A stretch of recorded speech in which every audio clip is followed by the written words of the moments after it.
Amém. Que bom poder estar aqui novamente com os irmãos, tendo comunhão. Nós vamos gastar esse fim de semana, esses 3 períodos, estudando 2 temas.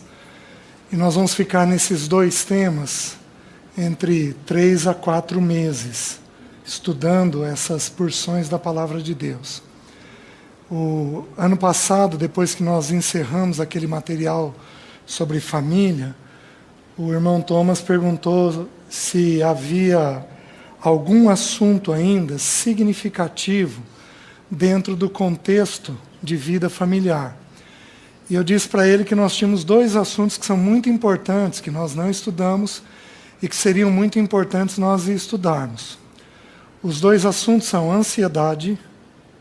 Então, é o assunto que nós vamos estudar esses próximos meses. E o assunto do dinheiro. Esse, numa ocasião que o Senhor nos permitir, se assim for do agrado dele, a gente estuda. Então, nós temos 2 temas. Os irmãos, hoje à noite, vão precisar ter um pouquinho de paciência comigo. Eu acho que vai ser bem tranquilo. Mas eu preciso criar um pano de fundo para a gente estudar isso. Nós temos 2 temas que nas Escrituras eles são contrapostos, um resolve o outro, e são 2 temas que os textos associam, os textos ligam. Nós temos o assunto da ansiedade e o que contrapõe a ansiedade nas Escrituras é a paternidade.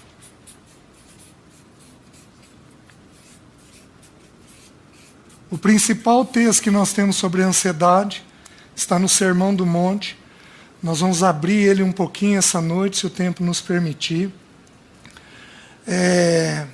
Eu digo que vocês vão ter que ter um pouquinho de paciência, porque eu preciso definir o que é ansiedade com os irmãos. Todos nós sabemos, na prática. De 0 a 10, dá uma nota para a tua ansiedade. 0 é nada, você é o sujeito mais equilibrado do mundo, e 10 é muito ansioso. Dá uma nota para você. Vai lá. 9,5. Já falaram 12 aqui. Dá uma nota para você. Compartilha com a pessoa que está do seu lado aí. Se você conhece ou não, compartilha. Qual é a nota que você deu? Queridos, o assunto está no nosso meio muito mais do que a gente imagina. Mas muito mais do que a gente imagina. Alguém aqui deu uma nota abaixo de 5, levanta a mão. Certo? Tem aqui uma meia dúzia de pessoas. Entre 6 e 8, levanta a mão. Acima de 8, levanta a mão. Pois é. Esse é um assunto que envolve a gente muito mais do que a gente pensa. Ele está permeado no nosso dia a dia. Eu vou mostrar isso para os irmãos nas Escrituras, mas por enquanto eu vou chamar a atenção dos irmãos para o nosso dia a dia, para as coisas que acontecem no nosso dia a dia. Quantos já ouviram falar de uma coisa chamada hiperatividade em criança? Sabe o que é isso?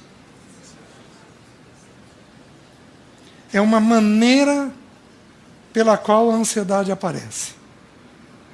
Esses dias um amigo, pastor, foi conversar comigo e falou: César, parei no cardiologista. E o curioso é que estávamos em 6 esperando para ser atendido. Os 6 eram pastores. Por que todos eles estavam com taquicardia? A ansiedade. A ansiedade, ela está presente no dia a dia da gente muito mais do que a gente imagina. Ela envolve o ser humano. Existem algumas coisas com o pecado que envolveram o ser humano. a ansiedade, ela não está em nenhuma lista de pecado. Então, a ansiedade, por si só, ela não é pecado. Ela é um sentimento, uma emoção. Eu vou mostrar isso para vocês, possivelmente, talvez só em março, quando a gente for estudar as crises de ansiedade que a Bíblia revela. Aí nós vamos dar uma olhadinha no efeito do corpo, quais os efeitos principais que dá no corpo, como a gente sai disso, o que a Bíblia propõe para a gente sair disso. Mas, por enquanto, nós temos que entender que a ansiedade, ela não consiste em nenhum texto das Escrituras, nenhuma lista de pecado, ela é apresentada como um pecado. O texto do nosso Senhor em Mateus 6, ele diz assim: não andeis ansiosos. O texto de Paulo aos Filipenses diz assim: não andeis ansiosos. O texto de Pedro, em 1 Pedro, diz assim: lançando sobre ele toda a vossa ansiedade. Queridos, com o advento do pecado, todos nós nos tornamos ansiosos. Todos nós. Em graus variados. Tem gente que é uma propaganda enganosa. É um poço de sossego, mas o coração está taquicárdico. Aparentemente é tranquilo, mas internamente ele está jogando para dentro dele aquele sentimento que ele tem. Está fazendo sentido para os irmãos? Vamos um pouquinho mais longe. Quantos já ouviram falar aqui? Vocês têm que me ouvir com reservas. Quantos já ouviram falar de doenças autoimunes? O que é uma doença autoimune? Uma doença autoimune é uma doença grave, onde o corpo ataca o próprio corpo, mas é uma doença que tem a ver em muito com uma coisa chamada sentimento, emoção. É um reflexo no corpo de um sentimento que a Bíblia descreve como sendo a ansiedade. A ansiedade, ela está presente em todos nós. Por que uma criança, a hora que ela tem que cumprimentar um adulto, ela enrosca na perna do pai e ela não dá conta de cumprimentar? Qual o nome disso? A ansiedade. Por que um jovem, ele paralisa diante de amigos e ele não consegue se relacionar com aqueles amigos? A ansiedade. Existem muitas maneiras do sentimento ansiedade aparecer dentro do ser humano. Mas muitas maneiras. Tem pessoas que são muito afetivas e não dão conta de ficar sozinhas. Quando estão com o parceiro, precisam ficar segurando na mão do parceiro. Eles não dão conta de estar em casa sem grudar em alguém. Esse movimento aqui, sabe o que é? Ansiedade. Ele joga essa ansiedade dele num apego afetivo maior. Mas o nome disso é ansiedade, não dá conta de ficar sozinho. Os irmãos estão entendendo? Só que a ansiedade mais clássica que a gente vê no dia a dia, que a gente vê as pessoas mencionarem, e que todos nós, muito possivelmente, dentro da nossa casa, nós já tivemos alguém assim, é uma coisa chamada crise de pânico. A pessoa, de repente, ela passa a ter um medo, uma fobia, uma apreensão monstruosa de uma determinada coisa. Vocês estão entendendo? Alguém aqui já teve crise de pânico? Levanta a mão. Olha lá. Alguém já teve na família crise de pânico? Levanta a mão. Olha quanta gente nós temos. Por quê? Porque a Bíblia, meus queridos, o Velho Testamento é impressionante. Não existe maior nem melhor contador de histórias do que Deus. Deus é um contador de histórias exímio. O Velho Testamento é só histórias. E as histórias que ele conta têm a finalidade de nós retirarmos dentro dela os princípios princípios de vida. Então, quando Deus conta uma história e Ele não lança luz direta naquela história do que é, de como é para a gente interpretar, é porque Deus quer que a gente tire os princípios contados naquela história. A primeira, Adão foi criado.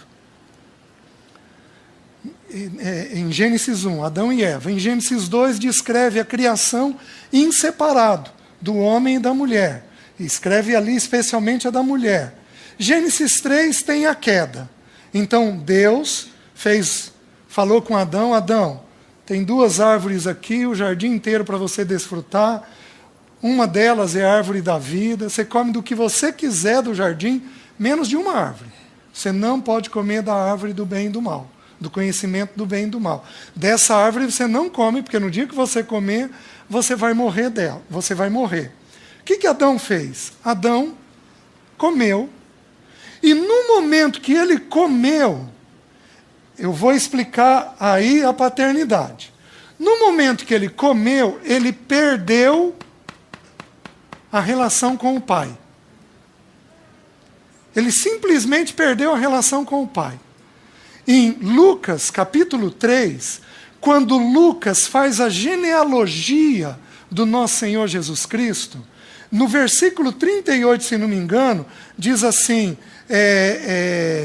Cainã, filho de Enos, Enos, filho de Sete, Sete, filho de Adão, este filho de Deus. Então, quando Deus criou Adão, Ele criou Adão com o expresso propósito de Adão se tornar filho dele. Adão era apenas criação. Quando ele comesse da árvore da vida, quem é a árvore da vida? Jesus. Ele é a própria vida. Eu sou o caminho, a verdade e a vida. Jesus era a árvore da vida. Quando ele comesse da árvore da vida, ele se tornaria filho de Deus, com uma relação toda diferenciada com o Pai. Mas, queridos, ele opta por comer a árvore do conhecimento do bem e do mal. Ele opta por entender as coisas. Ele opta por controlar as coisas. Quem aqui é controlador? Perguntinha difícil. Quem aqui é controlador? O controlador come da árvore do conhecimento do bem e do mal. Porque ele tem necessidade de controlar tudo aquilo que acontece. A informação tem uma finalidade dentro do ser humano. O ser humano tem necessidade de controlar as coisas que acontecem. Ele tem dificuldade de se lançar no Pai e criar dependência do Pai, onde o Pai toma ele pela mão e conduz ele onde o Pai quer. O ser humano não gosta disso. O ser humano, ele tem a necessidade de buscar informação para ele poder controlar as coisas que vão acontecer. Adão fez isso. E quando ele fez isso, ele tem um impacto imediato sobre a alma dele, porque ele perde o relacionamento que ele teria com o pai dele, com o Criador dele, é perdido com o pecado. E imediatamente ele tem mecanismos de fuga.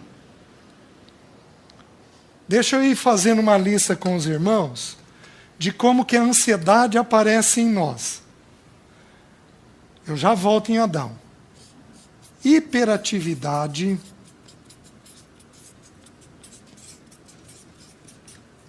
ciúmes, medo, compulsão. O que mais? Irritação.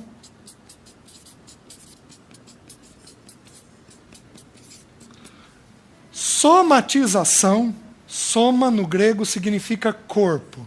Nós vamos estudar um salmo num desses próximos dias só sobre somatização, sobre como o corpo reage quando nós estamos ansiosos.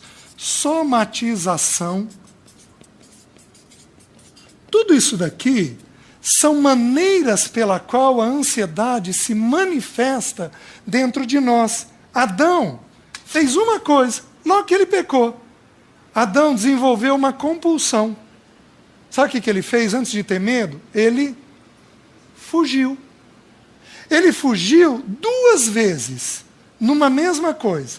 Ele fugiu se escondendo, cozendo folha de figueira, e ele escondeu a nudez. Vocês estão entendendo? Então, como o pecado apareceu em forma de nudez, ele deu um jeito de esconder a nudez. Aí vamos mais. Mentira. Isso é pecado. Só que a mentira, em geral, é um sintoma de ansiedade. A ansiedade é um sentimento que, se eu não cuidar, me leva ao pecado. Os irmãos estão entendendo? Adão, ele primeiro cose folha de figueira e ele esconde a nudez dele e de Eva. E a sensação é a seguinte: ele olha para ele e ele não vê a nudez. Ele escondeu dele mesmo. Ele olha para Eva e ele não vê a nudez. Escondeu a nudez e Eva olha para ele e não vê a nudez dele.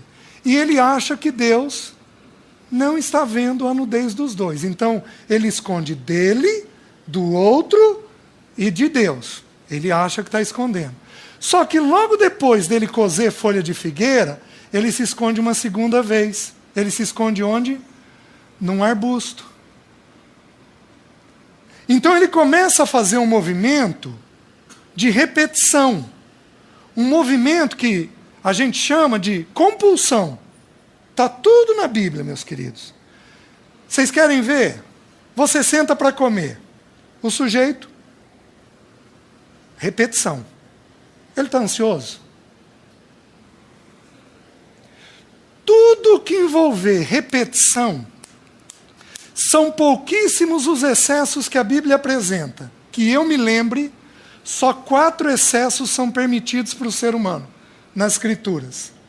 Amar a Deus acima de todas as coisas, é um excesso. Orar sem cessar, é um excesso. Em tudo dar graças, é um outro excesso. E o último excesso que eu conheço, tudo que eu fizer, seja em palavra, seja em ação, tem que ser feito para a glória de Deus. 4 excessos. Qualquer outro excesso, come muito, come pouco. Trabalha muito, trabalha pouco. Dorme muito, dorme pouco. Qualquer outro excesso constitui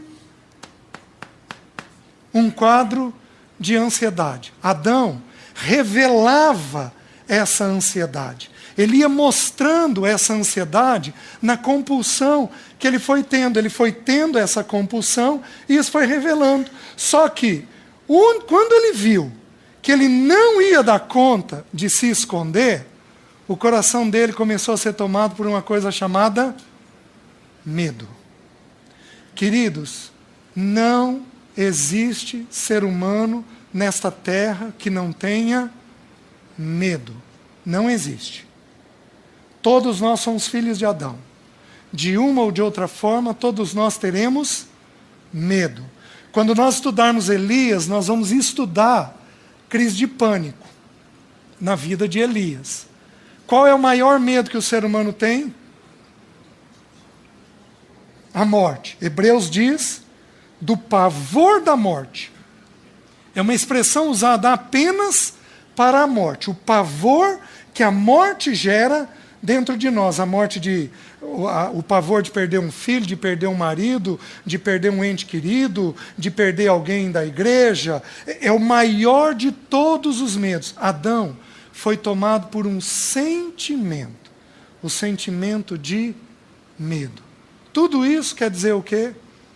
Eu estou dizendo para os irmãos, através disso, que o nosso pai, Adão, ele era ansioso. E ele era ansioso porque ele não teve um bom relacionamento com o seu pai. Aí, sem medo de errar, se eu fosse pegar os notas 12 e 13 aqui da ansiedade, e eu fosse investigar, de alguma maneira, essas pessoas ansiosas não tiveram um bom relacionamento com os seus pais. Queridos, agora eu preciso dar uma parada. E eu vou falar um pouquinho sobre a... Deixa eu encerrar sobre a ansiedade. O que é a ansiedade, então? Se eu for responder do ponto de vista bíblico, a ansiedade é um sentimento de apreensão quando eu enxergo a vida fora da paternidade de Deus. Se eu for olhar do ponto de vista psicológico, a definição de ansiedade é um sentimento de apreensão, onde eu tenho uma certeza de que uma tragédia vai acontecer, e eu sou imediatamente tomado por reações físicas diante dessa certeza que eu tenho. Vocês estão entendendo? Isso é ansiedade, do ponto de vista psicológico. Mas do ponto de vista bíblico, é ver uma coisa com os meus olhos. E não ver aquela mesma coisa com os olhos de Deus. Vou pegar o Thomas. O Thomas é sossegado, tranquilo, descansado no Senhor. Mas o Thomas vai ter 1, 2 ou 3 áreas na vida dele em que o coração dele é tomado por ansiedade. Por mais que ele tenha uma boa visão do Senhor, existem algumas coisas na formação do Thomas, lá de trás, onde a mente dele aprendeu a enxergar a vida com os olhos dele, e não com os olhos de Deus. Toda vez que você olhar uma situação da vida com os seus olhos, e não com os olhos de Deus, você está sendo ansioso. Está dando para compreender? Os irmãos estão conseguindo entender o que significa a ansiedade? Então, a ansiedade, ela deriva de não termos a mente de Deus na vida. Porque quando eu tenho a mente de Deus, o meu coração é tomado por descanso. Nós vamos estudar o texto de Filipenses, mas o texto de Filipenses diz uma coisa curiosa, diz assim: não andeis ansiosos de coisa alguma, em tudo, porém, sejam conhecidas diante de Deus as vossas petições, pela oração e pela súplica, com ações de graça. E aí diz assim, e a paz de Deus... A situação mudou? Não. Porque é uma paz que excede... A pessoa olha a situação e a situação não mudou. Mas os olhos dela, ao enxergarem a situação, mudaram. Então o problema não está daqui para fora.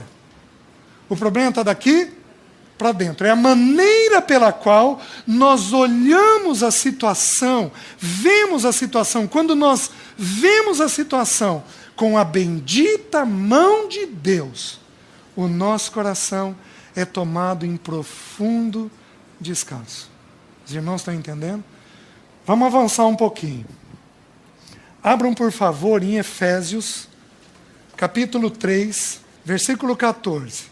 Por esta causa, me ponho de joelhos diante do Pai, de quem toma o nome toda a família, tanto no céu como sobre a terra, para que, segundo a riqueza da sua glória, vos conceda que sejais fortalecidos com poder, mediante o seu Espírito, no homem interior. Queridos, deixe eu parar aqui. Por esta causa me ponho de joelhos diante do Pai, de quem toma o nome toda a família. A palavra pai, no grego, significa pater. Anota aí, porque isso é importante. Essa palavra significa nutridor, sustentador,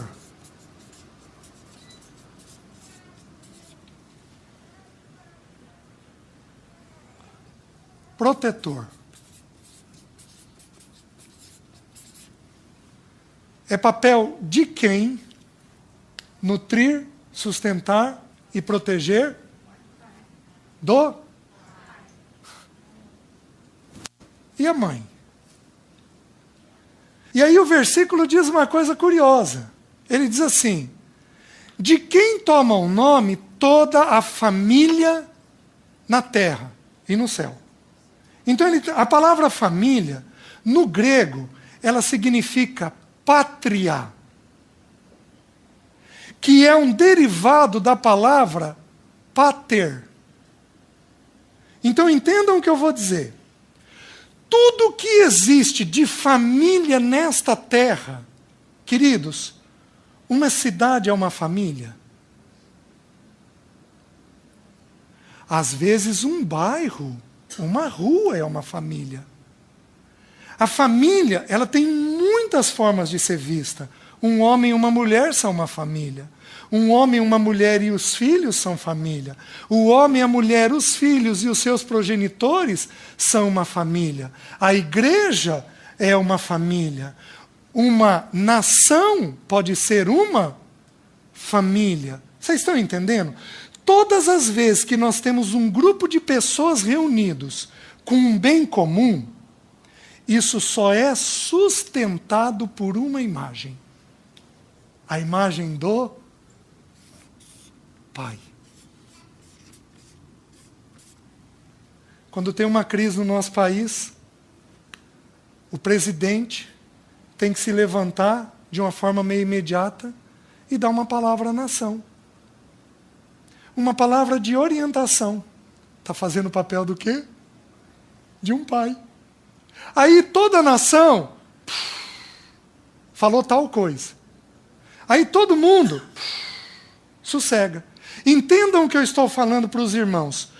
Toda vez que um grupo de pessoas se reunir, esse grupo de pessoas tem que entender que ele só funciona se ele for segundo o Pai. Me coloco de joelhos diante do Pai, de quem toma o nome toda a família. Toda família coerente, sensata, equilibrada, ela vive segundo os princípios e os preceitos de Deus Pai. O Pai é o sustentador, é aquele que organiza, é aquele que estabelece o limite. Possivelmente amanhã nós vamos ver vários versículos sobre a função de um pai, como que o pai age segundo as coisas. Mas hoje é importante que a gente entenda a definição. O pai, não a mãe. O pai, não a mãe. Queridos, nós nunca vivemos, nunca. Sempre houve tempos negros na história. Mas nós nunca vivemos, talvez devido à informação, um tempo de tanta ansiedade como nós vivemos hoje. Sabe por quê? Porque falta nas nossas casas, nas nossas igrejas, falta homem. Falta gente que assuma o papel de pai. Exista homem que seja o nutridor, o sustentador, o protetor, que o Pai Celeste nos ensina a ser. A mãe, aqui está o filho. Quem é o primeiro elemento que protege o filho na casa? A mãe. Quem é o segundo elemento que protege? Por proximidade, o erro da mãe fica mais grave que o erro do pai. Porque a mãe é mais próxima. Vou dar um exemplo absurdo e exagerado. Um pai molesta uma filha. De quem essa filha se ressente? Porque qual é a pergunta dela? Onde estava minha mãe? Só que prestem atenção no que eu vou dizer. Não tem estrago semelhante de um homem omisso. Ele compromete a imagem de Deus num lar. Porque o homem representa a imagem do Pai nas Escrituras. Vou dar um texto apenas para os irmãos mostrando isso. Quando Deus, em Gênesis 3, redefine os papéis, nós estudamos isso ano passado. Ele vira para Eva e diz assim: Eva, você vai dar à luz em meio a dores, o teu desejo será para o teu marido e ele te governará. Tudo que Deus falou para a mulher está ligado a gente. O filho e o marido. A vontade dela está ligada a um outro. Então eu pergunto para os irmãos, qual é o principal papel de uma mulher num lar? Gente. É o principal papel de uma mulher no lar. Mas, para Adão, Deus virou para Adão e falou assim: Adão, no meio de cardos e abrolhos, e no suor do rosto, você vai prover, você vai buscar, você vai alimentar a sua casa. O principal papel de um homem dentro de casa? Provedor. Agora, o homem não provê dinheiro apenas. O homem provê dinheiro, o homem provê a palavra, o homem provê a oração, o homem deveria prover a conversa, o homem deve prover limite, o homem deve prover tempo. Pode, agora dá, agora não dá. O homem deveria prover estas coisas dentro de casa, porque o homem, ele representa a figura de Deus Pai. Meus queridos, por que os locais de reunião em Londrina, em Maringá, a nossa juventude transviou? Por falta de pai. Vocês sabiam que é o pai quem tira o filho do mundo e não a mãe? Vou mostrar um texto bíblico para os irmãos amanhã. É o pai quem tem o papel de arraigar o filho da relação com o mundo, não é a mãe. Então toda família, por esta causa, me ponho de joelhos diante do Pai, de quem toma o nome toda a família que existe nessa terra. Não existe família coesa, não existe família tranquila, fora de uma ansiedade grave, se os homens não assumirem o seu papel e eles trouxerem a expressão de Deus dentro do seu lar. Porque um lar tem que tomar o nome do pai. A pátria tem que tomar o nome do pater. Os irmãos estão conseguindo entender o que eu estou dizendo? As duas coisas estão diretamente relacionadas. Intimamente relacionadas. Distanciou o pai, a ansiedade entra. Entrou o pai, a ansiedade desaparece. Tem uma coisa curiosa. Muitas vezes eu sou perguntado por pessoas a respeito de crise de medo em criança. Vocês já devem ter ouvido de crianças com crise de pânico. Elas não conseguem ir para a escola. Vão, choram na escola, tem que buscar, os pais buscam, a mãe busca uma vez, 2 vezes, 3 vezes, aí não resolve, aí a mãe fica sentada lá na escola, do lado de fora da sala, para ver se relaxa a criança, aí a mãe fica um pouquinho mais distante. Vocês já devem ter ouvido histórias desse tipo. Queridos, a gente tem uma regrinha básica. Quando uma criança começa com isso, a criança, quando não está bem, ela manifesta em 2 lugares. Especialmente a criança de 6 a 12. Ela manifesta em 2 lugares. Ou ela borra a cuequinha, ela passa a não ter controle do xixi, do cocô, enurese, ecoprese, ou ela manifesta isso na escola. Teve uma situação uma vez que eu virei para ouvir o casal, o menino numa agonia monstruosa.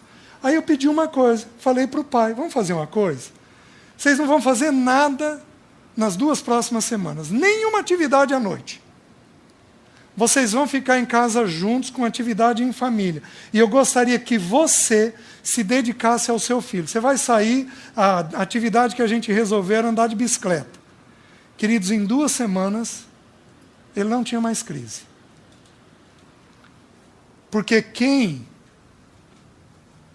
que protege o filho é o pai. Não é a mãe. É a figura do pai que faz esse movimento. Mas tudo isso tem texto. Quando a gente for estudar sobre medo, nós vamos abrir esses textos e dar uma olhadinha neles. Vamos um pouquinho mais longe.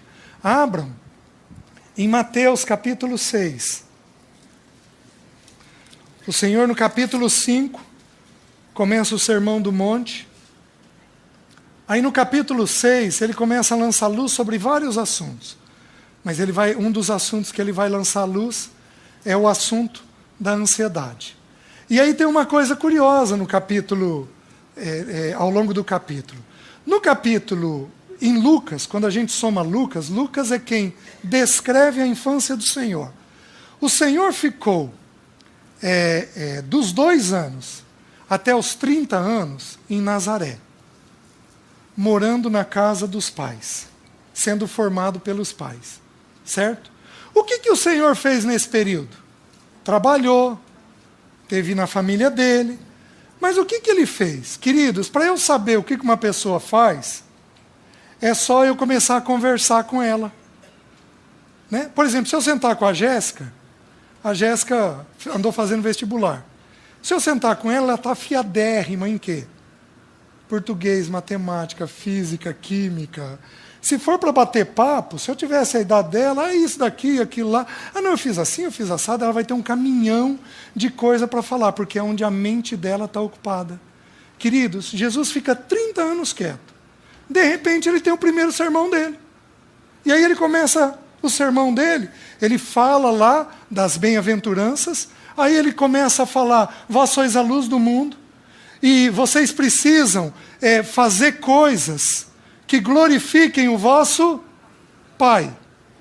Aí ele diz assim, quando vocês orarem, vocês não sejam como os hipócritas, que gostam de orar de pé nas sinagogas, mas vocês entrem no quarto, fechem a porta e orem ao Pai de vocês que está em secreto. E o Pai de vocês que está em secreto vai recompensar. 2ª vez.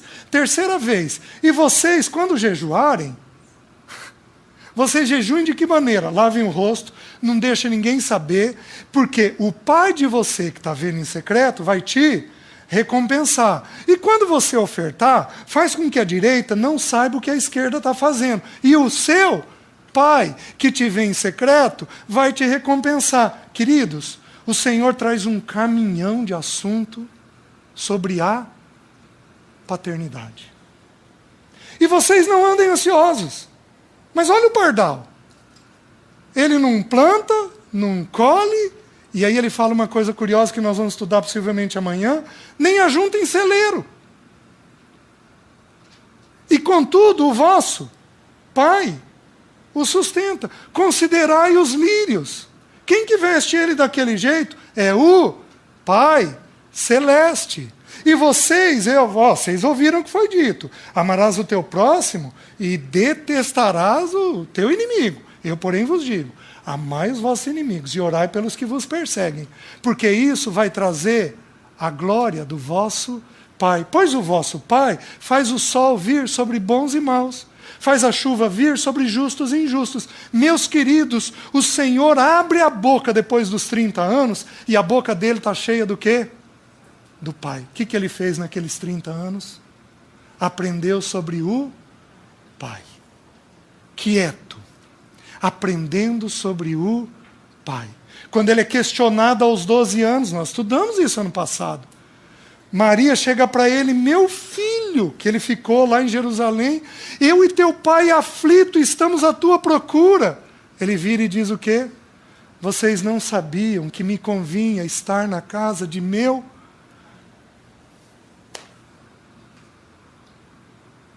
Nós precisamos da misericórdia do Senhor.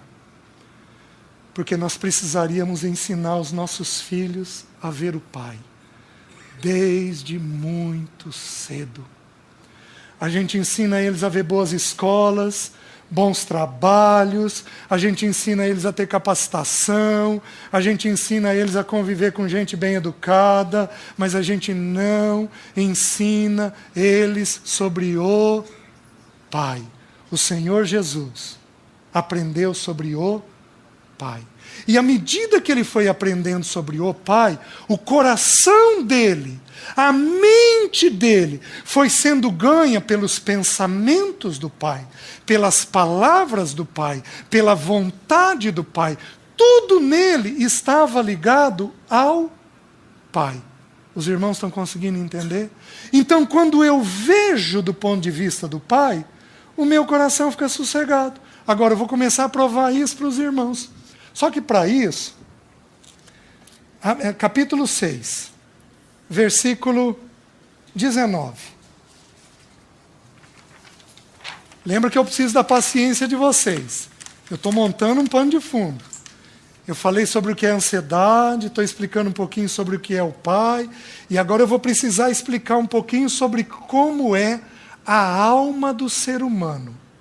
Como que o ser humano funciona, porque nós vamos voltar nisso muitas vezes, para a gente entender as crises de ansiedade e as dificuldades da paternidade de Deus em nós. Capítulo 6, versículo 19 diz assim: não acumuleis para vós outros tesouros sobre a terra, onde a traça e a ferrugem corrói, e onde ladrões escavam e roubam.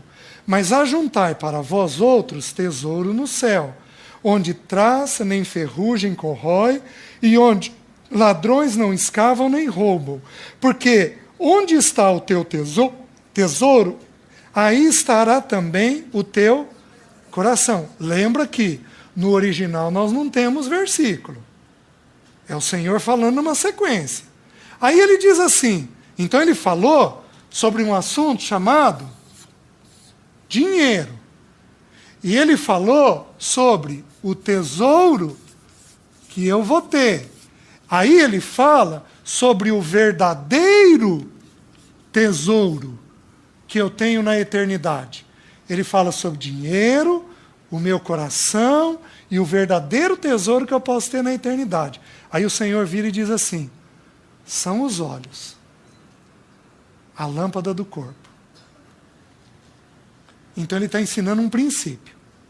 Se os teus olhos forem bons, todo o teu corpo será luminoso.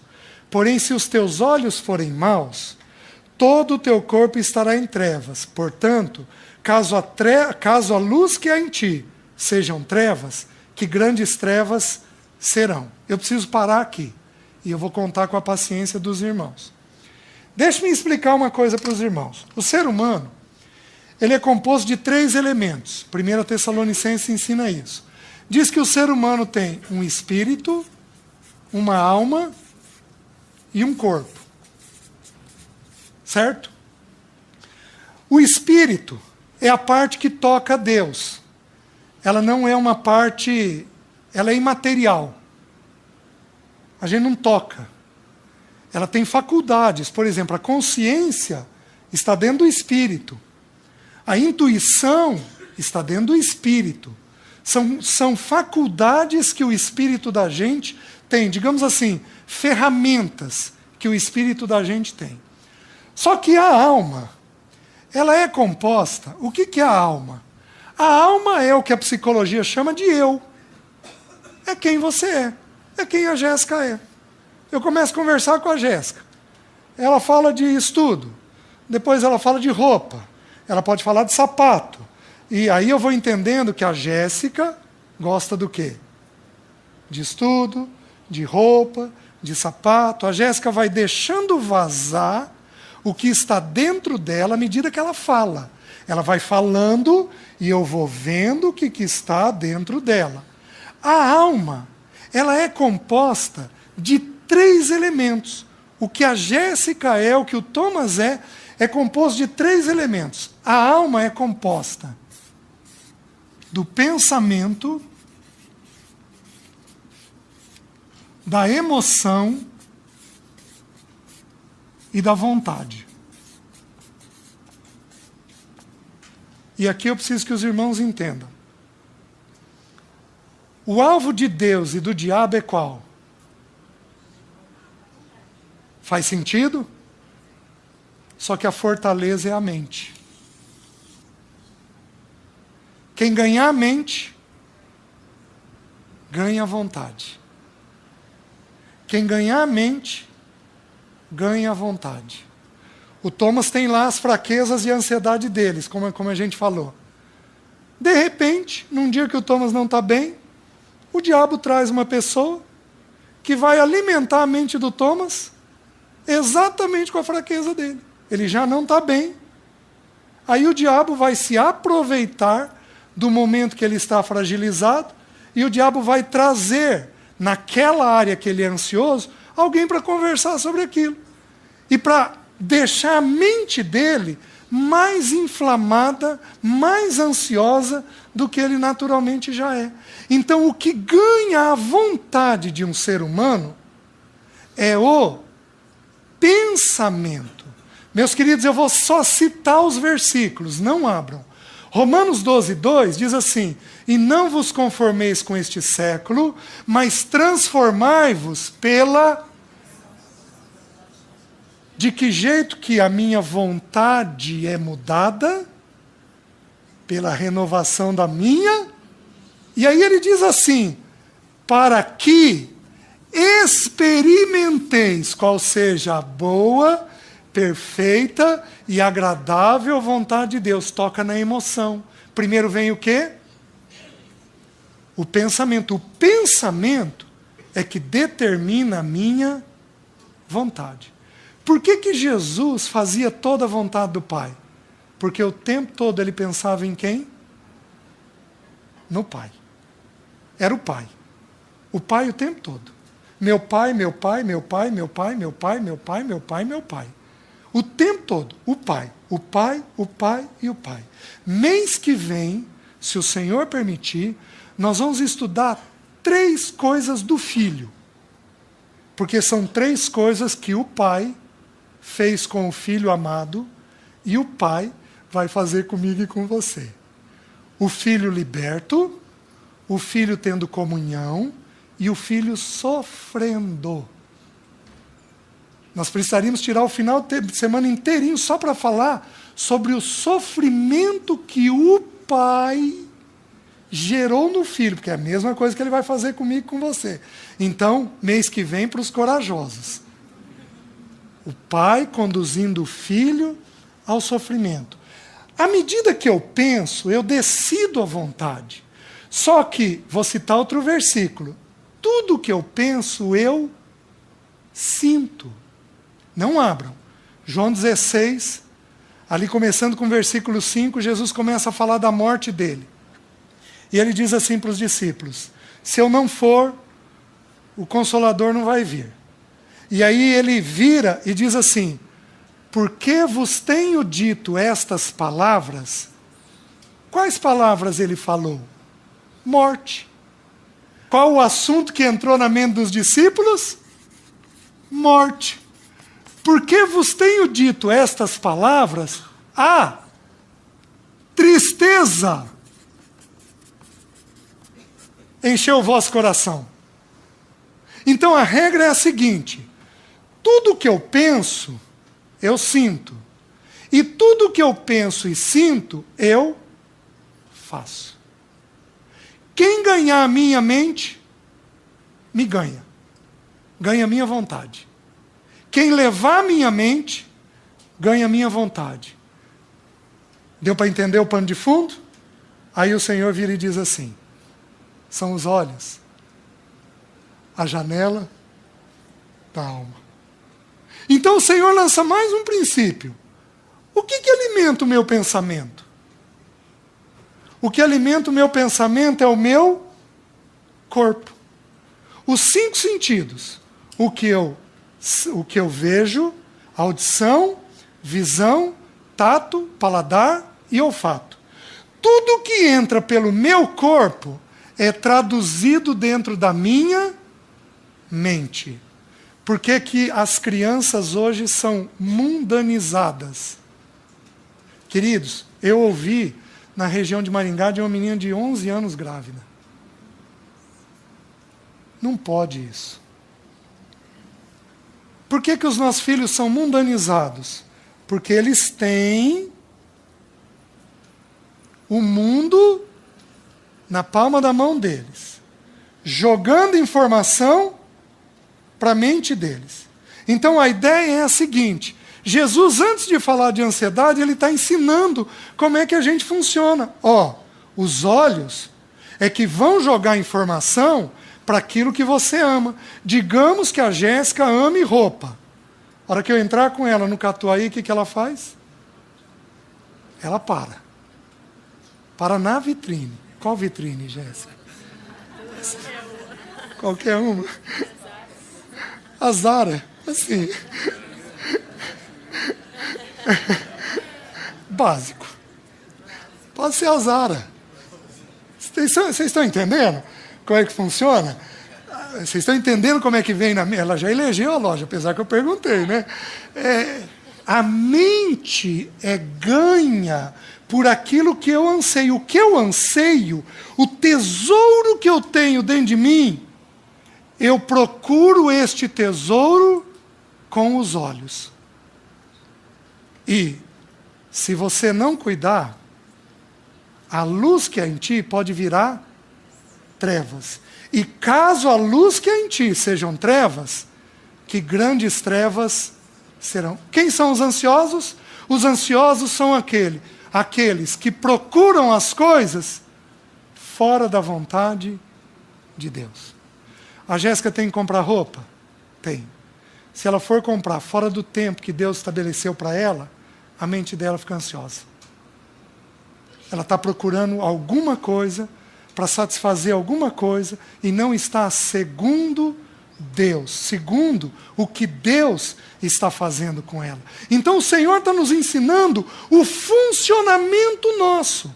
Como é que a alma da gente vai trabalhando? A alma da gente é trabalhada através dos sentidos nossos. E dos 5 sentidos, tem 2 sentidos em especial, que são muito significativos: a visão e a audição. Os 2 sentidos formam um conceito dentro de nós, mas em especial a audição. Quem ganhar a tua mente, quem ganhar a tua mente, vai ganhar a tua conduta. E queridos, especialmente os pais, aquele que pensa estar em pé, cuide para que não caia. Meus queridos, os nossos filhos escorregarem, é daqui para ali. Não achem que nós estamos seguros, nenhum de nós está.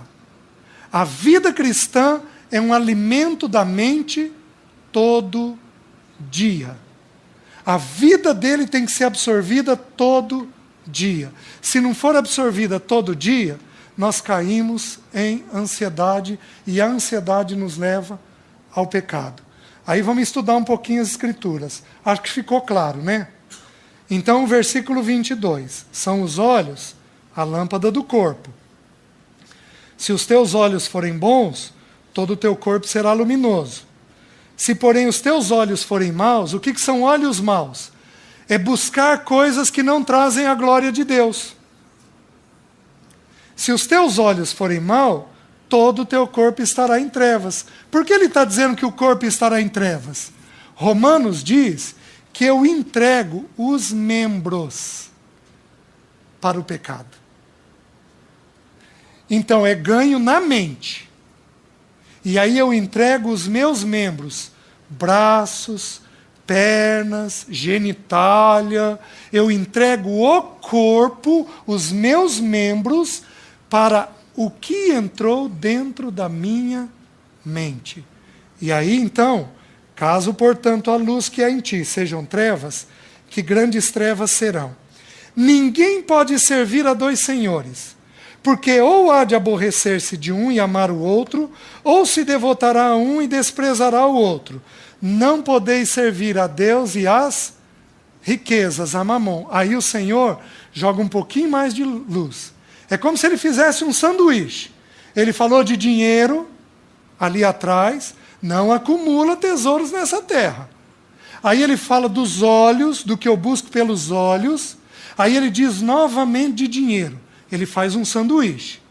E por que ele fala de dinheiro 2 vezes antes de falar de ansiedade?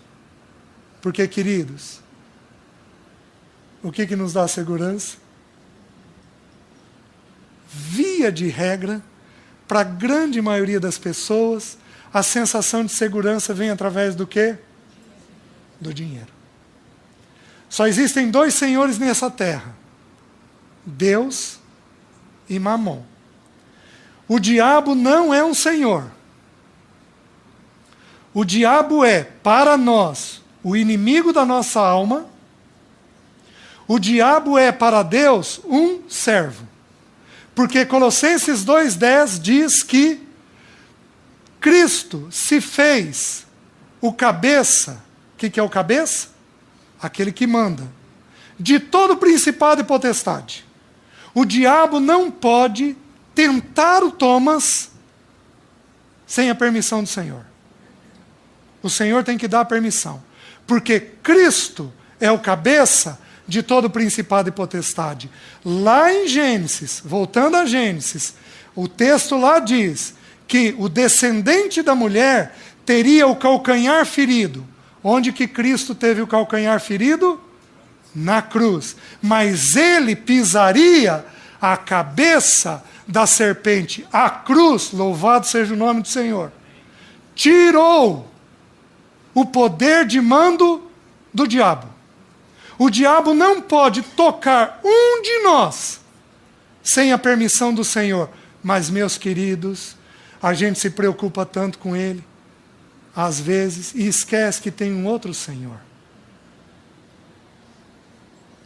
Esquece que tem um Senhor que pode seduzir o nosso coração, envolver o nosso coração. Um Senhor chamado dinheiro.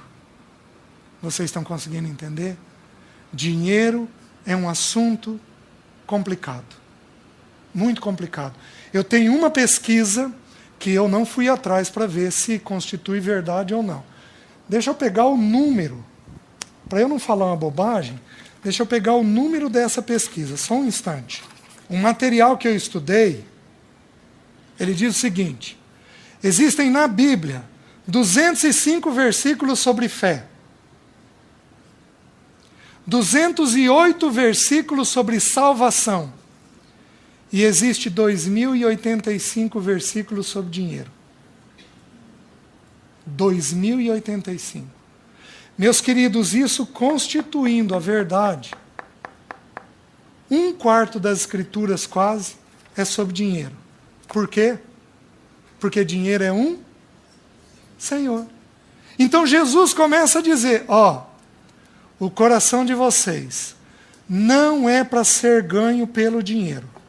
Porque o dinheiro vai deixar vocês apenas mais ansiosos. Eclesiastes diz que quem multiplica dinheiro, multiplica preocupação. É tanto IPTU para pagar agora, né? Ele multiplica carro, ele tem IPVA agora. Quem multiplica dinheiro, multiplica preocupação. Então o Senhor, ele constrói a base para nós entendermos como é o assunto da ansiedade. Versículo 25.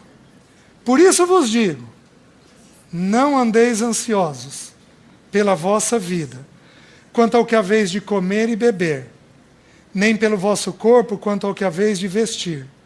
Não é a vida mais do que o alimento e o corpo mais do que as vestes? Observai. Olha a expressão que ele usou. Observai. Queridos, através do que eu observo? Ele está trazendo os olhos de novo. Aprende a colocar os olhos no que você precisa colocar. Eu vou dar um pequeno testemunho. Eu tive um bom relacionamento com meu pai. E o meu pai veio para a cidade onde ele viveu a vida toda, muito novo, com 17 anos de idade. Meu pai era um farmacêutico. Meu pai tinha o quarto ano primário, e o meu pai era farmacêutico daquela época de manipular poção, de fazer o remédio ainda. Pegar lá as flores, os frutos, os pós, e ele próprio manipular a poção. Só que meu pai era um homem muito inteligente. Meu pai leu toda a obra de Dostoiévski, tendo 4º ano primário. Ele tinha muitos livros, e ele conversava muito com a gente. Então, o meu pai viu muita doença. E o meu pai trouxe os doentes para a cidade grande.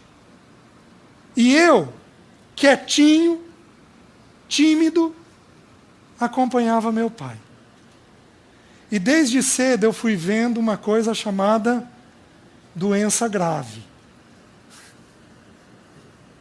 A minha mente foi sendo trabalhada. O meu pai, como ele passou muita necessidade na infância, ele tinha medo de não ter. Meu pai, minha mãe, a gente brinca até hoje, meu pai fazia uma viagem, colocava R$100 na carteira, ele ia gastando nas paradas. Ele precisava comer. Ele ia gastando. Por quê? A gente supunha que é porque ele passou muita necessidade.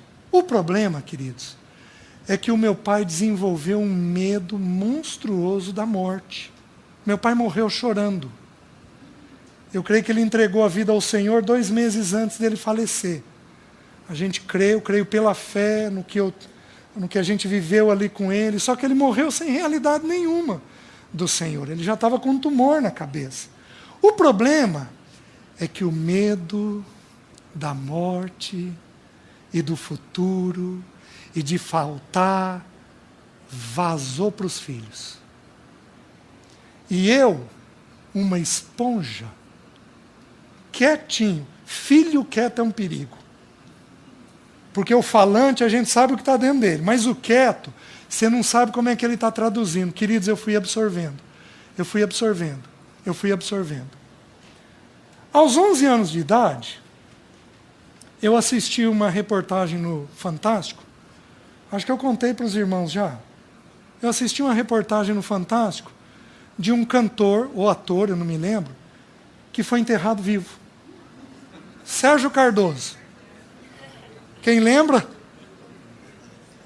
O Fantástico teve o cuidado de mostrar o caixão com o braço dele para fora. E eu estou tendo cuidado de falar isso.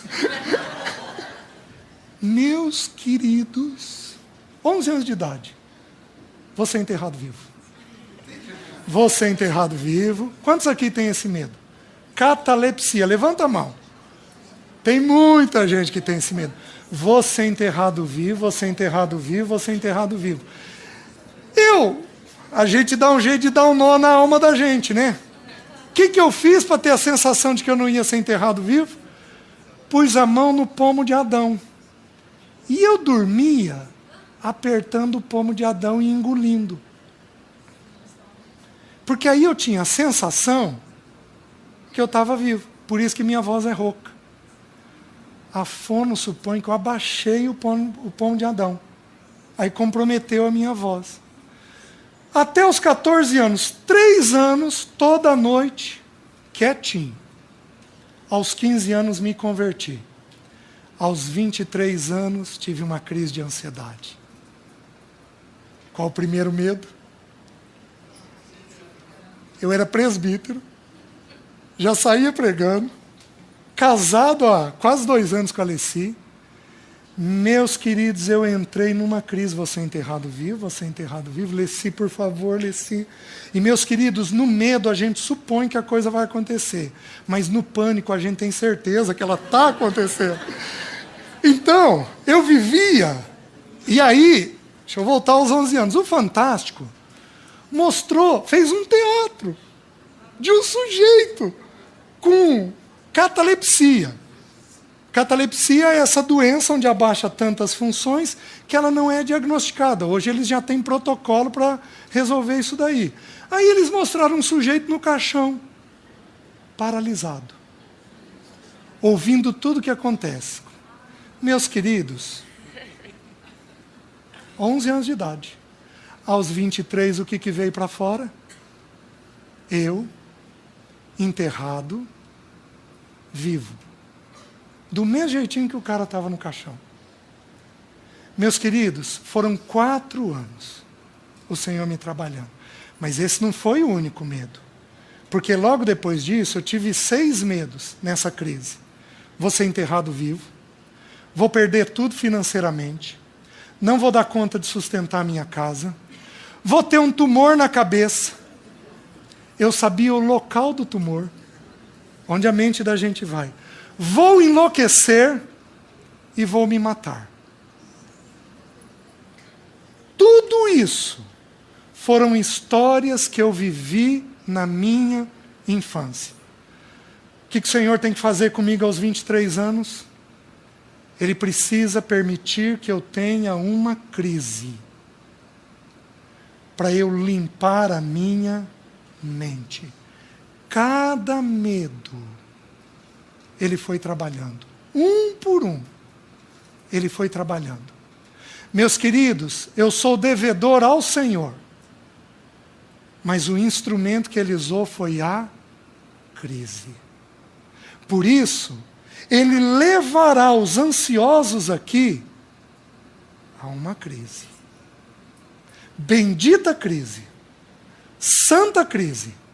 Que tem a finalidade de limpar a nossa mente.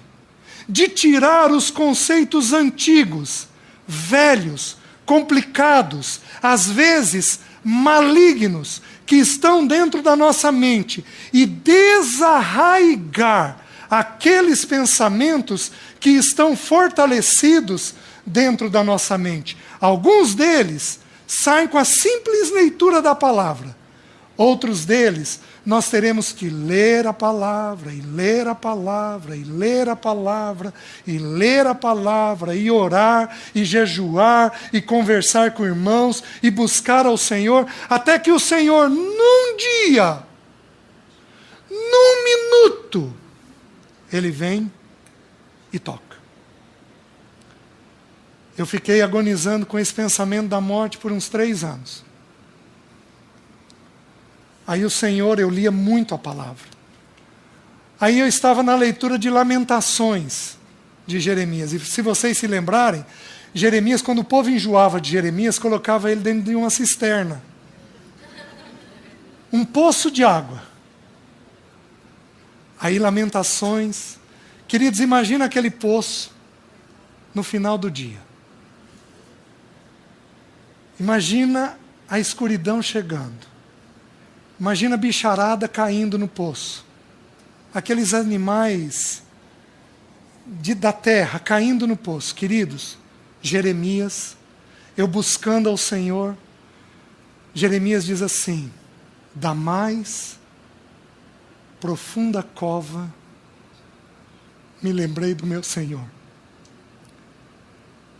Aí um sujeito ansioso, um crente altamente ansioso, da mais profunda cova, a Bíblia é impressionante, ela é precisa, da mais profunda cova me lembrei do meu Senhor. Aí o Senhor falou comigo, Ele disse assim: César, eu sou seu Deus nessa terra, eu cuido, protejo e amparo você. Queridos, como eu tive um bom relacionamento com meu pai, eu tenho tanta segurança na paternidade de Deus, eu falei: Senhor, mas eu tenho tanta segurança no teu cuidado comigo, eu sei que o Senhor é um pai perfeito para mim. Aí o Espírito falou assim: que diferença faz para mim 1,5 metro abaixo da terra? Aí o Espírito colocou uma cena na minha mente, eu enterrado, vivo, mas em profunda paz com Deus, porque o meu papai desta terra é o mesmo papai de 1,5 metro abaixo dessa terra. Eu estaria cuidado e guardado por eles. Queridos, 1 minuto, a minha mente foi tocada. Nunca mais tive essa ansiedade. Nunca. Eu perdi a conta de quantos irmãos eu já ajudei com este medo específico, contando o meu testemunho. Isso não é um testemunho só de catalepsia, isso é um testemunho da visitação de Deus nas nossas ansiedades. Ele simplesmente vem e nos toca no tempo dele, da forma dele, no momento dele. Ele vem e toca em nós, nos libertando completamente das angústias que nós temos nessa vida. Amém? Só que não há milagre onde não há dor. O papai nos conduz a uma santa e bendita dor, a um santo e bendito sofrimento, a um lugar. Sabe o que significa a palavra angústia? Jesus, quando começou a orar, com os discípulos, ele falou: a minha alma está angustiada até a morte, ficai aqui comigo e vigiai. Sabe o que significa a palavra angústia? No grego, significa estreiteza de lugar. Meus queridos, muitos de nós aqui, neste ano de 2015, seremos levados a uma estreiteza de lugar, a um aperto, onde nós não temos mais recurso, nós não sabemos como sair daquela situação, mas aleluia, porque o nosso papai é quem nos conduz a essa estreiteza de lugar, para então poder nos libertar das coisas que estão dentro de nós. Amém? Vamos curvar nossas cabeças, vamos orar.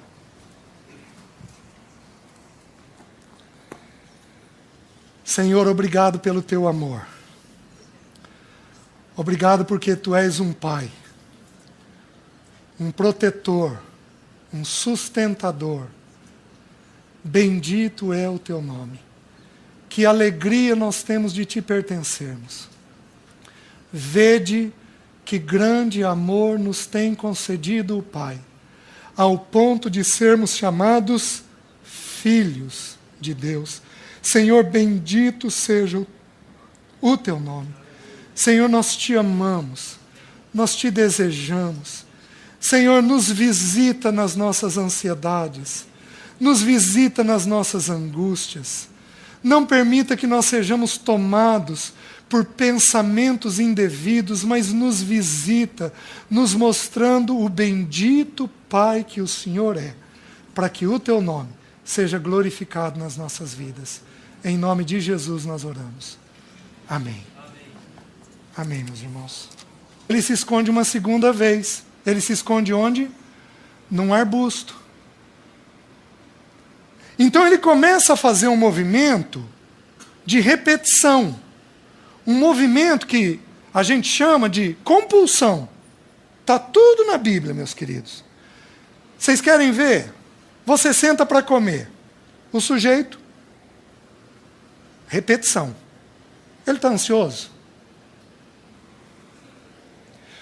Tudo que envolver repetição, são pouquíssimos os excessos que a Bíblia apresenta. Que eu me lembre, só 4 excessos são permitidos para o ser humano, nas Escrituras. Amar a Deus acima de todas as coisas, é um excesso. Orar sem cessar, é um excesso. Em tudo dar graças, é um outro excesso. E o último excesso que eu conheço, tudo que eu fizer, seja em palavra, seja em ação, tem que ser feito para a glória de Deus. 4 excessos. Qualquer outro excesso, come muito, come pouco. Trabalha muito, trabalha pouco. Dorme muito, dorme pouco. Qualquer outro excesso constitui um quadro de ansiedade. Adão revelava essa ansiedade. Ele ia mostrando essa ansiedade na compulsão que ele foi tendo. Ele foi tendo essa compulsão e isso foi revelando. Só que, quando ele viu que ele não ia dar conta de se esconder, o coração dele começou a ser tomado por uma coisa chamada medo. Queridos, não existe ser humano nesta terra que não tenha medo. Não existe. Todos nós somos filhos de Adão. De uma ou de outra forma, todos nós teremos medo. Quando nós estudarmos Elias, nós vamos estudar crise de pânico na vida de Elias. Qual é o maior medo que o ser humano tem? A morte. Hebreus diz do pavor da morte. É uma expressão usada apenas para a morte. O pavor que a morte gera dentro de nós. O pavor de perder um filho, de perder um marido, de perder um ente querido, de perder alguém da igreja. É o maior de todos os medos. Adão foi tomado por um sentimento. O sentimento de medo. Tudo isso quer dizer o quê? Eu estou dizendo para os irmãos, através disso, que o nosso pai, Adão, ele era ansioso. E ele era ansioso Porque ele não teve um bom relacionamento com o seu desse tipo. Queridos, a gente tem uma regrinha básica. Quando uma criança começa com isso, a criança, quando não está bem, ela manifesta em 2 lugares. Especialmente a criança de 6 a 12. Ela manifesta em 2 lugares. Ou ela borra a cuequinha, ela passa a não ter controle do xixi, do cocô, enurese, ecoprese, ou ela manifesta isso na escola. Teve uma situação uma vez que eu virei para ouvir o casal, o menino numa agonia monstruosa. Aí eu pedi uma coisa, falei para o pai, vamos fazer uma coisa?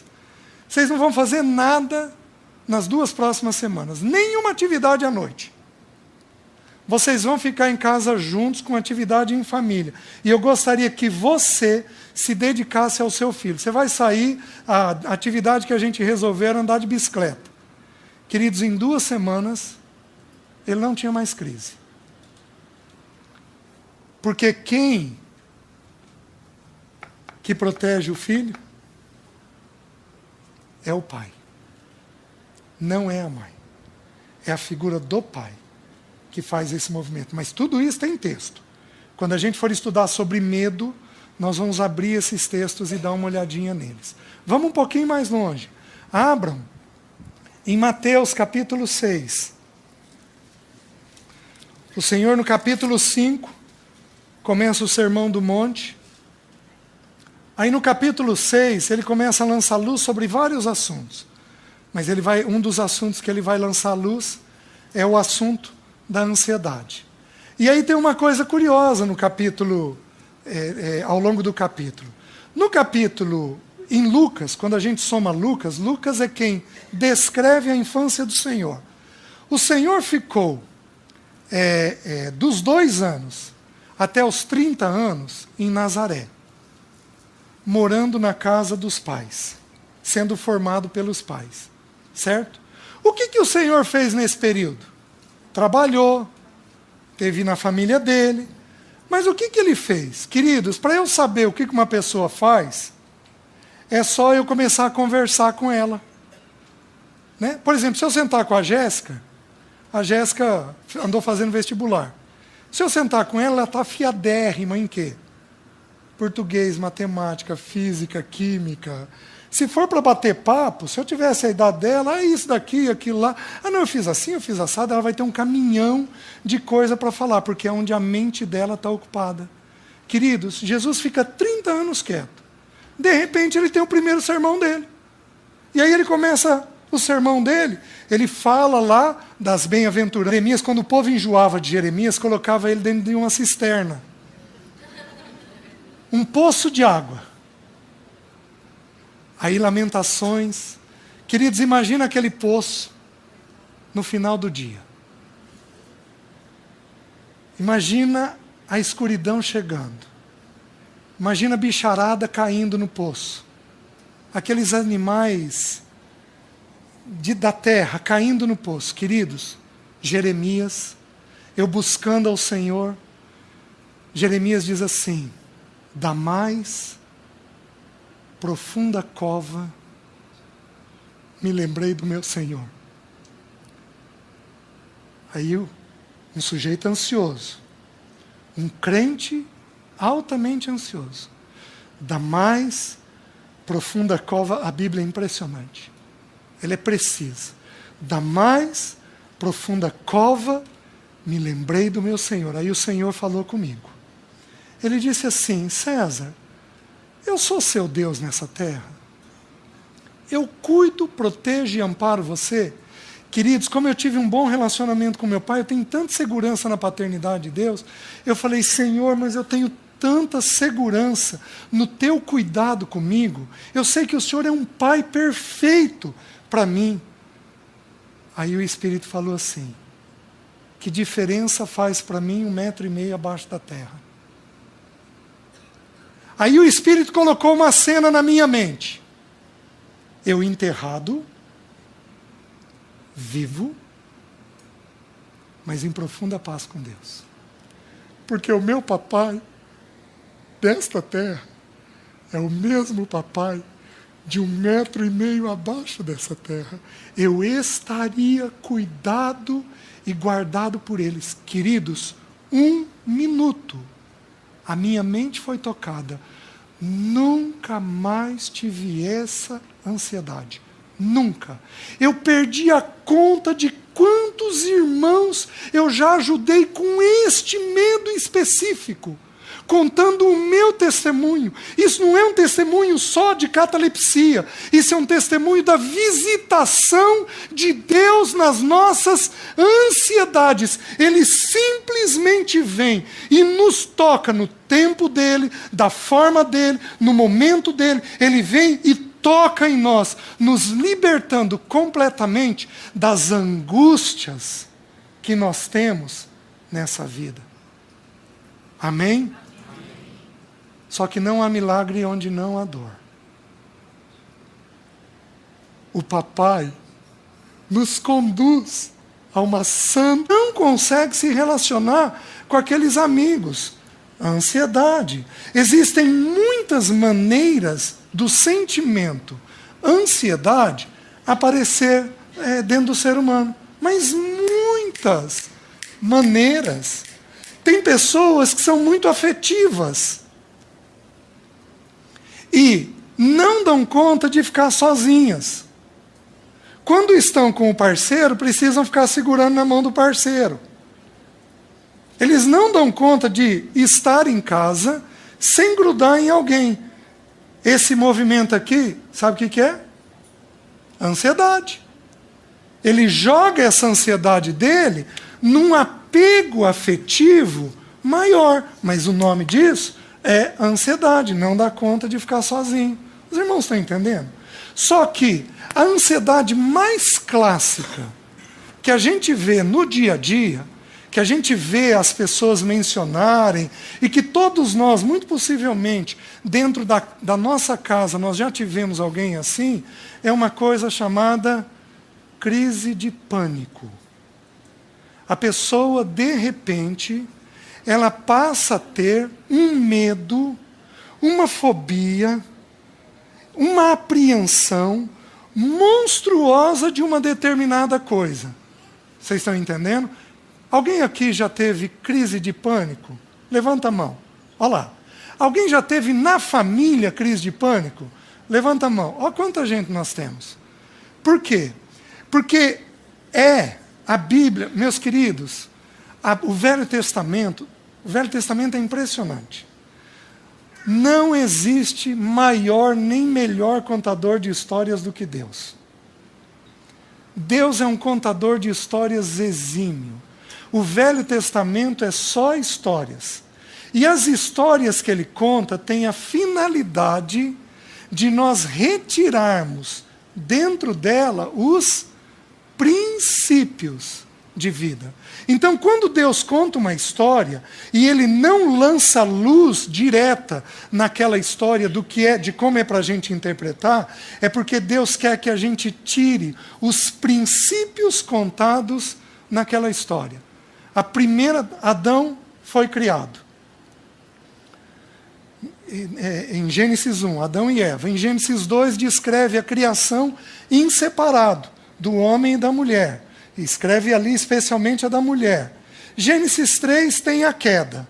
Então Deus falou com Adão: Adão, tem 2 árvores aqui, o jardim inteiro para você desfrutar.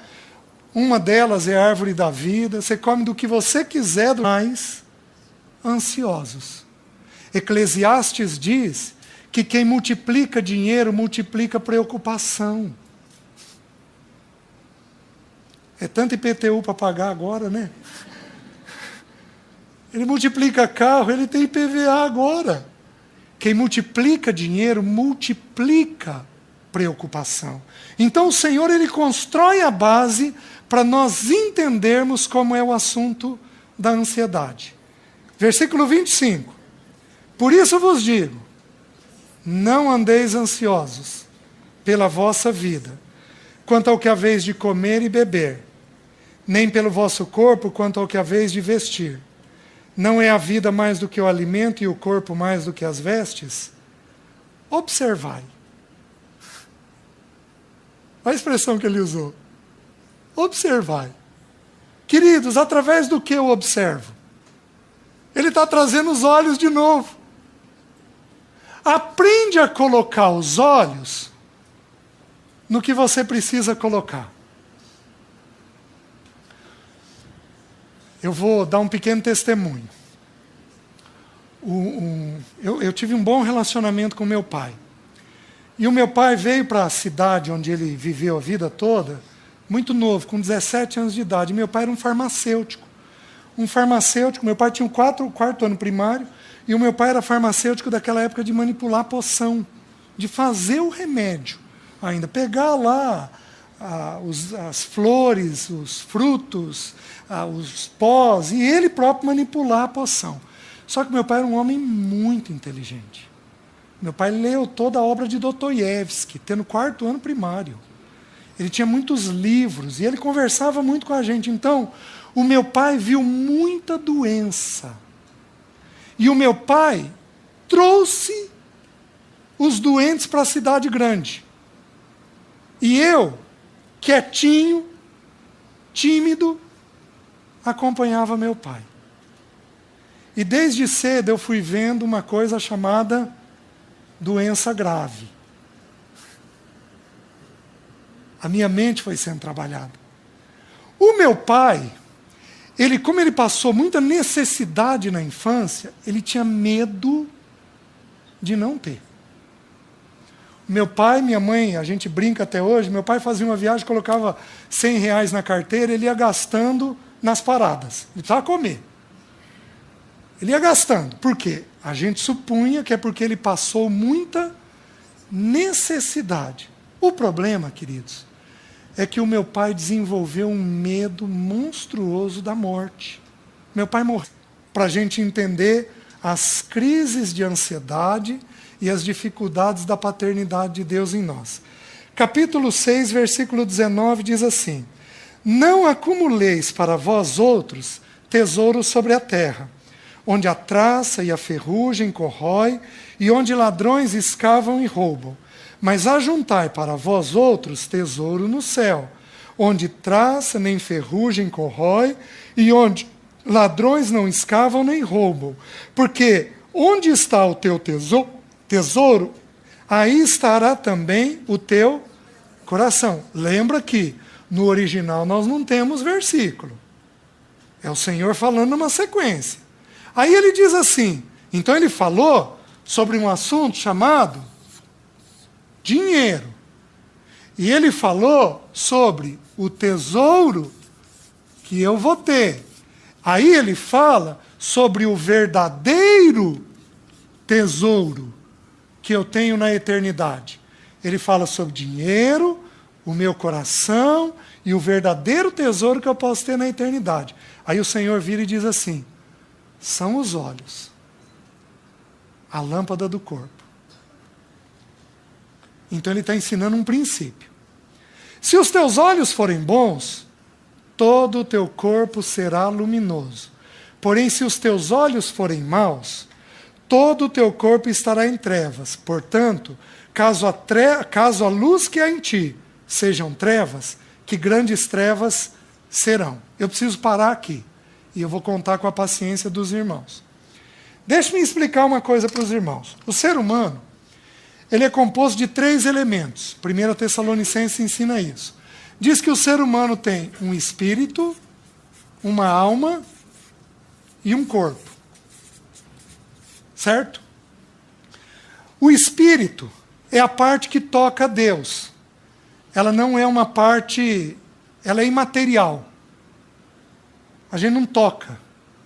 Ela tem faculdades. Por exemplo, a consciência está dentro do espírito. A intuição está dentro do espírito. São faculdades que o espírito da gente tem. Digamos assim, ferramentas que o espírito da gente tem. Só que a alma, ela é composta. O que é a alma? A alma é o que a psicologia chama de eu. É quem você é. É quem a Jéssica é. Eu começo a conversar com a Jéssica. Ela fala de estudo. Depois ela fala de roupa. Ela pode falar de sapato. E aí eu vou entendendo que a Jéssica gosta do quê? De estudo, de roupa, de sapato. A Jéssica significa nutridor, sustentador,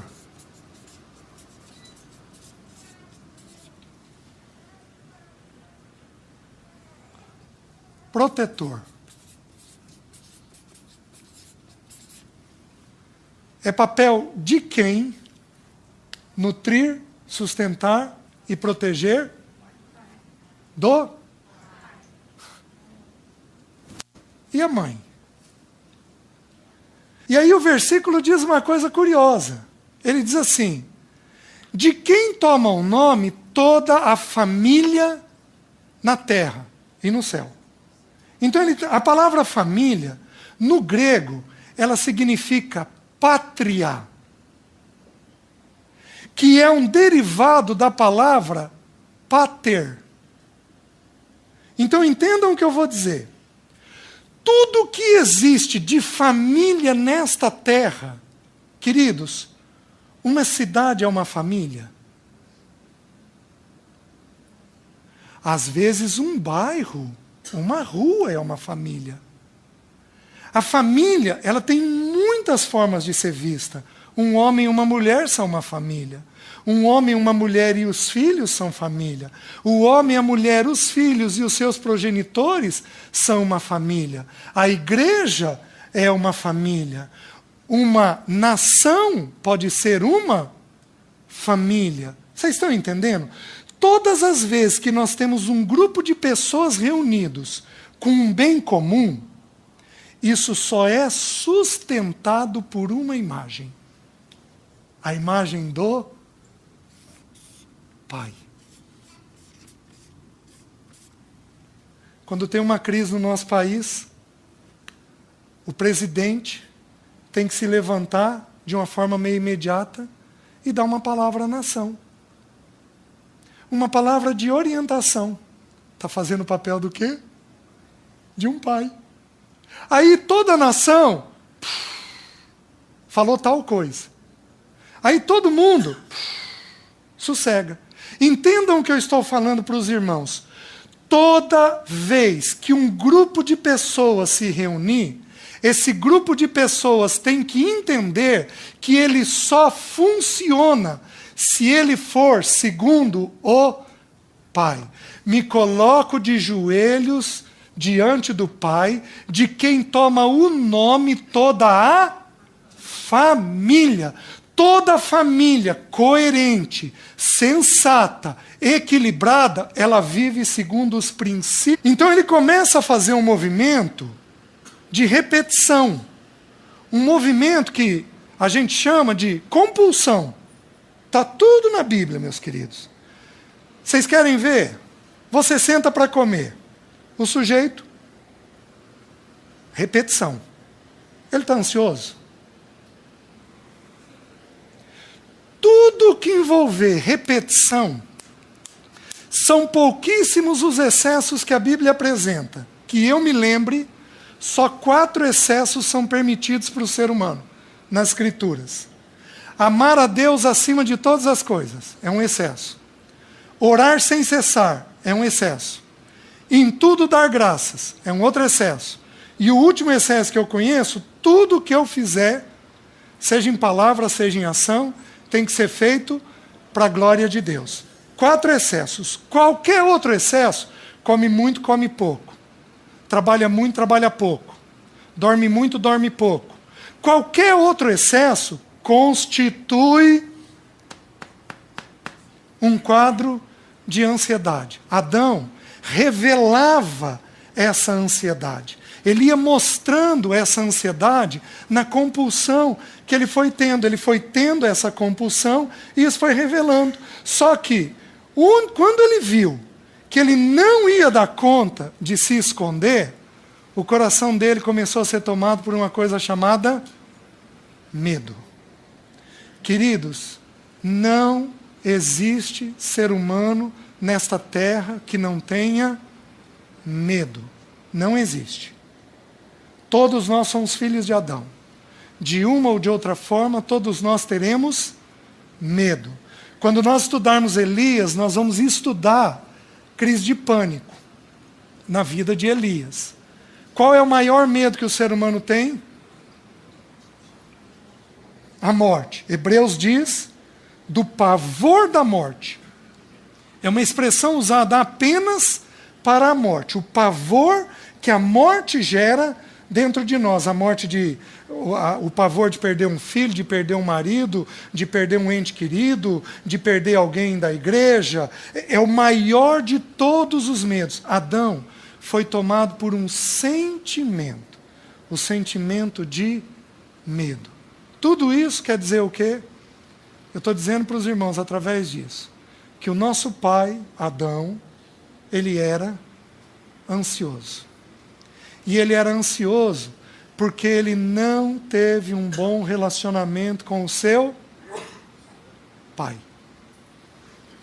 Aí, sem medo de errar, se eu fosse pegar a morte, Hebreus diz do pavor da morte. É uma expressão usada apenas para a morte. O pavor que a morte gera dentro de nós.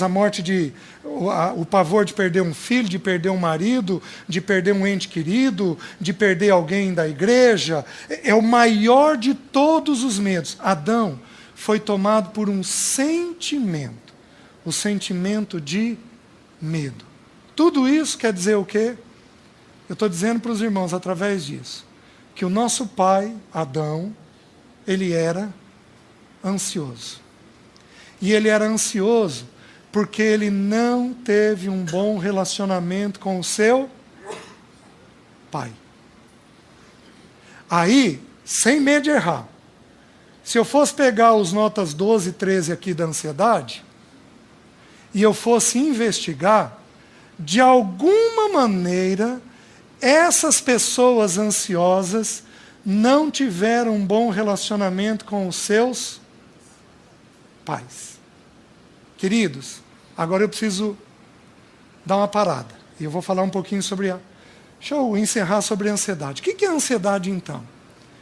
Se eu for responder do ponto de vista bíblico, a ansiedade é um sentimento de apreensão quando eu enxergo a vida fora da paternidade de Deus. Se eu for olhar do ponto de vista psicológico, a definição de ansiedade é um sentimento de apreensão, onde eu tenho uma certeza de que uma tragédia vai acontecer, e eu sou imediatamente tomado por reações físicas diante dessa certeza que eu tenho. Vocês estão entendendo? Isso é ansiedade, do ponto de vista psicológico. Mas do ponto de vista bíblico, é ver uma coisa com os meus olhos. E não ver aquela mesma coisa com os olhos de Deus. Vou pegar o Thomas. O Thomas é sossegado, tranquilo, descansado no Senhor. Mas o Thomas vai ter 1, 2 ou 3 áreas na vida dele em que o coração dele é tomado por ansiedade. Por mais que ele tenha uma boa visão do Senhor, existem algumas coisas na formação do Thomas, lá de trás, onde a mente dele aprendeu a enxergar a vida com os olhos dele, e não com os olhos de Deus. Toda vez que você olhar uma situação da vida com os seus olhos, e não com os olhos de Deus, você está sendo ansioso. Está dando para compreender? Que eu virei para ouvir o casal, o menino numa agonia monstruosa. Aí eu pedi uma coisa, falei para o pai, vamos fazer uma coisa? Vocês não vão fazer nada nas 2 próximas semanas, nenhuma atividade à noite. Vocês vão ficar em casa juntos com atividade em família. E eu gostaria que você se dedicasse ao seu filho. Você vai sair, a atividade que a gente resolveu era andar de bicicleta. Queridos, em 2 semanas, ele não tinha mais crise.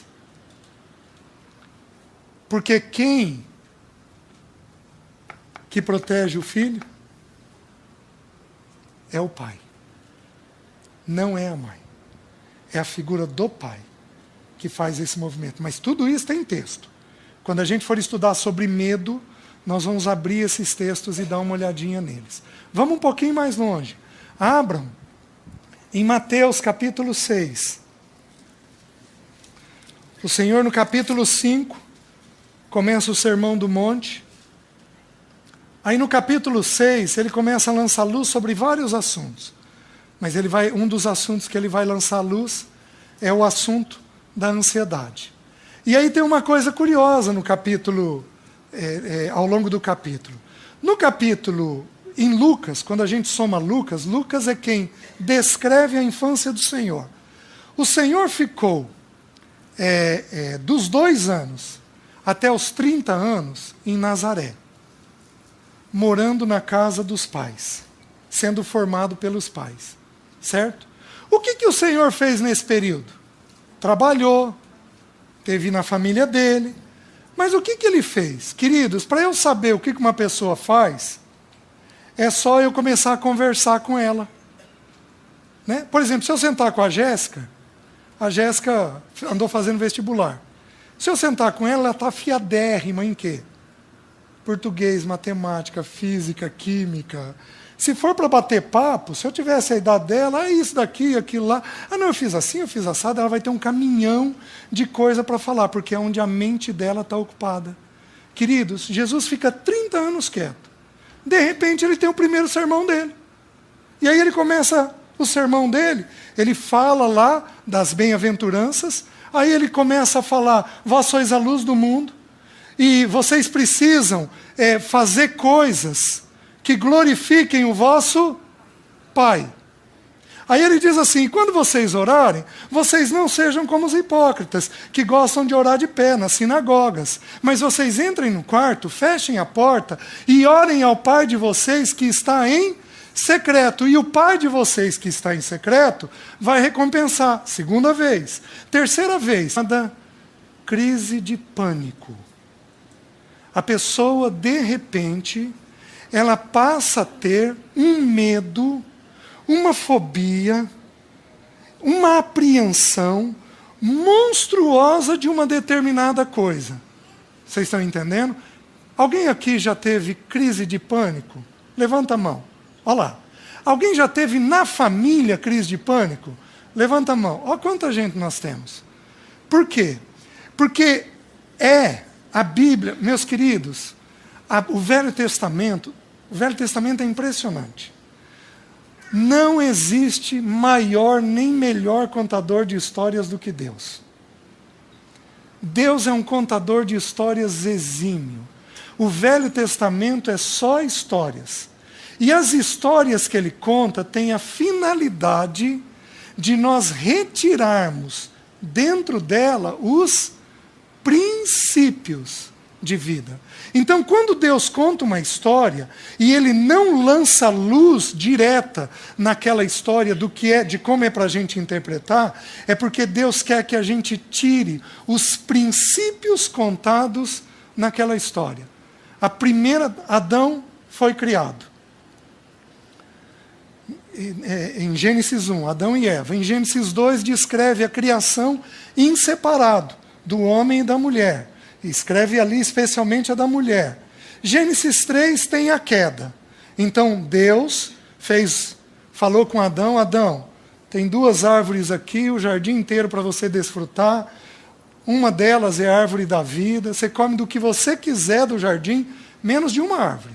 Você não pode comer da árvore do bem e do mal, do conhecimento do bem e do mal. Dessa árvore você não come, porque no dia que você comer, você vai morrer dela. Você vai morrer. O que Adão fez? Adão comeu, e no momento que ele comeu, eu vou explicar aí a paternidade. No momento que ele comeu, ele perdeu a relação com o pai. Ele simplesmente perdeu a relação com o pai.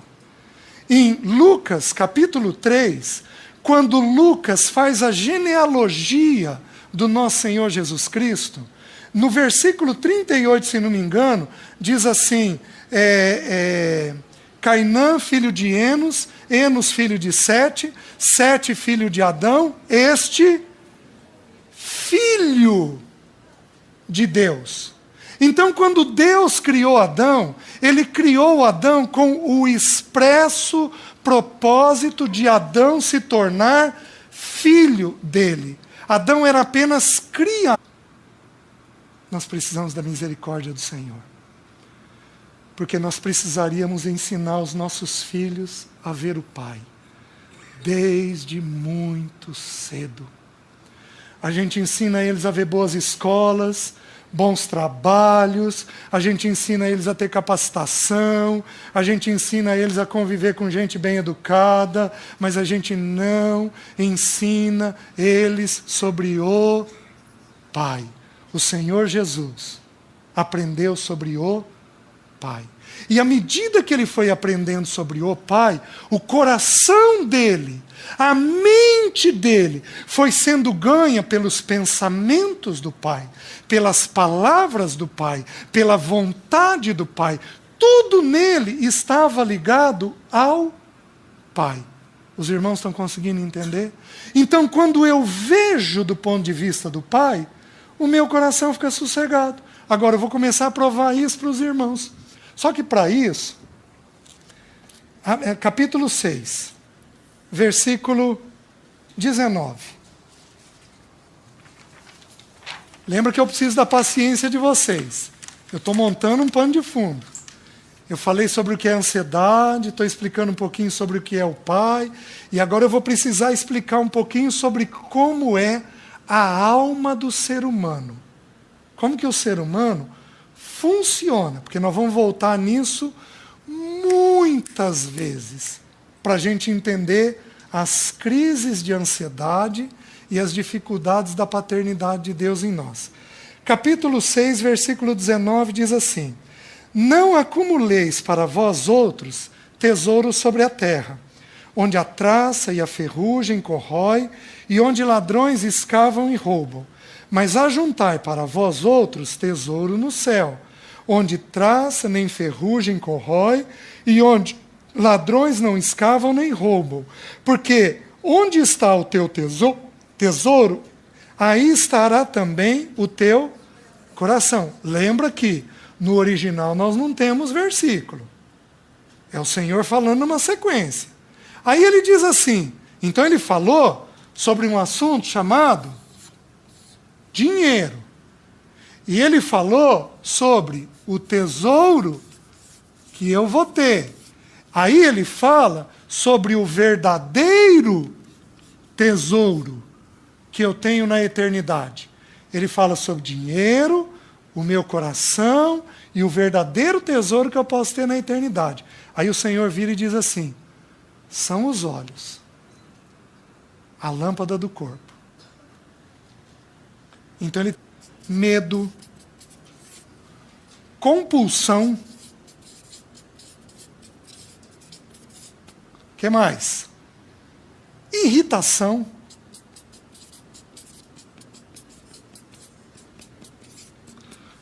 somatização. Soma no grego significa corpo. Nós vamos estudar um salmo num desses próximos dias só sobre somatização, sobre como o corpo reage quando nós estamos ansiosos. Somatização. Tudo isso daqui são maneiras pela qual a ansiedade se manifesta dentro de nós. Adão fez uma coisa, logo que ele pecou. Adão desenvolveu uma compulsão. Sabe o que ele fez antes de ter medo? Ele fugiu. Ele fugiu 2 vezes, numa mesma coisa. Ele fugiu se escondendo, cozendo folha de figueira, e ele escondeu a nudez. Vocês estão entendendo? Então, como o pecado apareceu em forma de nudez, ele deu um jeito de esconder a nudez. Aí vamos mais. Mentira. Isso é pecado. Só que a mentira, em geral, é um sintoma de ansiedade. A ansiedade é um sentimento que, se eu não cuidar, me leva ao pecado. Os irmãos estão entendendo? Adão ele primeiro cose folha de figueira e ele esconde a nudez dele e de Eva.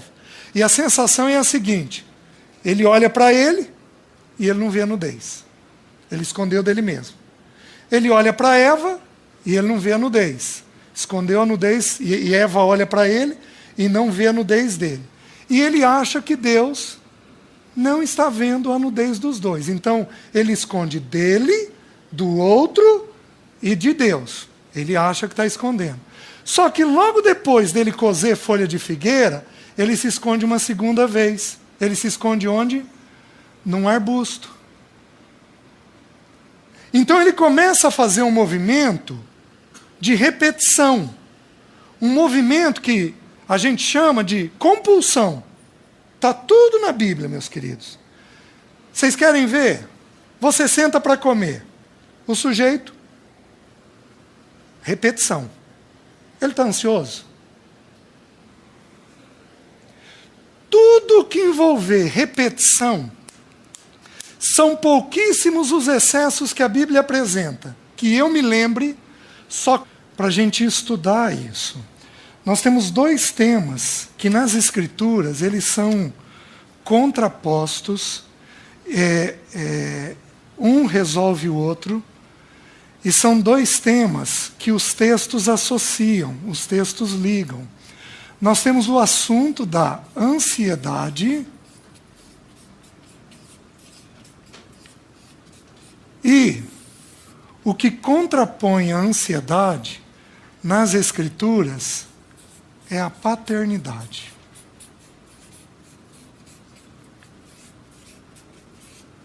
O principal texto que nós temos sobre a ansiedade está no Sermão do Monte. Nós vamos abrir ele um pouquinho essa noite, se o tempo nos permitir. Eu digo que vocês vão ter que ter um pouquinho de paciência, porque eu preciso definir o que é ansiedade com os irmãos. Todos nós sabemos, na prática. De 0 a 10, dá uma nota para a tua ansiedade. 0 é nada, você é o sujeito mais equilibrado do mundo, e 10 é muito ansioso. Dá uma nota para você. Vai lá. 9,5. Já falaram 12 aqui. Dá uma nota para você. Compartilha com a pessoa que está do seu lado aí. Se você conhece ou não, compartilha. Qual é a nota que você deu? Queridos, o assunto está no nosso meio muito mais do que a gente imagina. Mas muito mais do que a gente imagina. Alguém aqui deu uma nota abaixo de 5, levanta a mão. Certo? Tem aqui uma meia dúzia de pessoas. Entre 6 e 8, levanta a mão. Acima de 8, levanta a mão. Pois é. Esse é um assunto que envolve a gente muito mais do que a gente pensa. Ele está permeado no nosso dia a dia. Eu vou mostrar isso para os irmãos nas Escrituras, mas por enquanto eu vou chamar a atenção dos irmãos para o nosso dia a dia, para as coisas que acontecem no nosso dia a dia. Quantos já ouviram falar de uma coisa chamada hiperatividade em criança? Sabe o que é isso? É uma maneira pela qual a ansiedade aparece. Esses dias um amigo, pastor, foi conversar comigo e falou: César, parei no cardiologista. E o curioso é que estávamos em 6 esperando para ser atendido. Né? Por exemplo, se eu sentar com a Jéssica andou fazendo vestibular. Se eu sentar com ela está afiadérrima em quê? Português, matemática, física, química. Se for para bater papo, se eu tivesse a idade dela, isso daqui, aquilo lá. Não, eu fiz assim, eu fiz assado, ela vai ter um caminhão de coisa para falar, porque é onde a mente dela está ocupada. Queridos, Jesus fica 30 anos quieto. De repente, ele tem o primeiro sermão dele.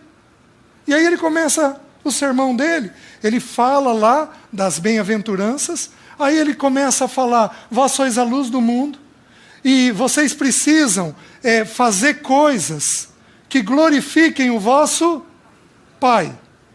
Aí ele diz assim: quando vocês orarem, vocês não sejam como os hipócritas, que gostam de orar de pé nas sinagogas. Mas vocês entrem no quarto, fechem a porta e orem ao Pai de vocês que está em secreto. E o Pai de vocês que está em secreto vai recompensar. Segunda vez. Terceira vez. E vocês, quando jejuarem, vocês jejuem de que maneira? Lavem o rosto, não deixem ninguém saber, porque o Pai de você que está vendo em secreto vai te recompensar. E quando você ofertar, faz com que a direita não saiba o que a esquerda está fazendo. E o seu Pai que te vê em secreto vai te recompensar. Queridos, o Senhor traz um caminhão de assunto sobre a paternidade. E vocês não andem ansiosos. Mas olha o pardal. Ele não planta, não colhe, e aí ele fala uma coisa curiosa que nós vamos estudar possivelmente amanhã, nem ajunta em celeiro. E contudo, o vosso Pai o sustenta. Considerai os lírios. Quem que veste ele daquele jeito? É o Pai Celeste. E vocês ouviram o que foi dito. Amarás o teu próximo e detestarás o teu inimigo. Eu, porém, vos digo, amai os vossos inimigos e orai pelos que vos perseguem. Porque isso vai trazer a glória do vosso Pai. Pois o vosso Pai faz o sol vir sobre bons e maus. Faz a chuva vir sobre justos e injustos. Meus queridos, o Senhor abre a boca depois dos 30 anos e a boca dele está cheia do quê? Do Pai. O que ele fez naqueles 30 anos? Aprendeu sobre o Pai. Quieto. Aprendendo sobre o Pai. Quando ele é questionado aos 12 anos, nós estudamos isso ano passado. Maria chega para ele: meu filho, que ele ficou lá em Jerusalém, eu e teu pai aflito estamos à tua procura. Ele vira e diz o quê? Vocês não sabiam que me convinha estar na casa de meu... Versículo 19. Lembra que eu preciso da paciência de vocês. Eu estou montando um pano de fundo. Eu falei sobre o que é ansiedade, estou explicando um pouquinho sobre o que é o Pai, e agora eu vou precisar explicar um pouquinho sobre como é a alma do ser humano. Como que o ser humano funciona, porque nós vamos voltar nisso muitas vezes, para a gente entender as crises de ansiedade e as dificuldades da paternidade de Deus em nós. Capítulo 6, versículo 19 diz assim: não acumuleis para vós outros tesouros sobre a terra, onde a traça e a ferrugem corrói, e onde ladrões escavam e roubam. Mas ajuntai para vós outros tesouro no céu, onde traça nem ferrugem corrói, e onde ladrões não escavam nem roubam. Porque onde está o teu tesouro, aí estará também o teu coração. Lembra que no original nós não temos versículo. É o Senhor falando numa sequência. Aí ele diz assim, então ele falou sobre um assunto chamado dinheiro. E ele falou sobre o tesouro que eu vou ter. Aí ele fala sobre o verdadeiro tesouro que eu tenho na eternidade. Ele fala sobre dinheiro, o meu coração e o verdadeiro tesouro que eu posso ter na eternidade. Aí o Senhor vira e diz assim: são os olhos, a lâmpada do corpo. Então ele está ensinando um princípio. Se os teus olhos forem bons, todo o teu corpo será luminoso. Porém, se os teus olhos forem maus, todo o teu corpo estará em trevas. Portanto, caso a luz que há em ti sejam trevas, que grandes trevas serão. Eu preciso parar aqui. E eu vou contar com a paciência dos irmãos. Deixe-me explicar uma coisa para os irmãos. O ser humano, ele é composto de 3 elementos. 1 Tessalonicenses ensina isso. Diz que o ser humano tem um espírito, uma alma e um corpo. Certo? O espírito é a parte que toca a Deus. Ela não é uma parte, ela é imaterial. A gente não toca. ela tem faculdades. Por exemplo, a consciência está dentro do espírito. A intuição está dentro do espírito. São faculdades que o espírito da gente tem, digamos assim, ferramentas que o espírito da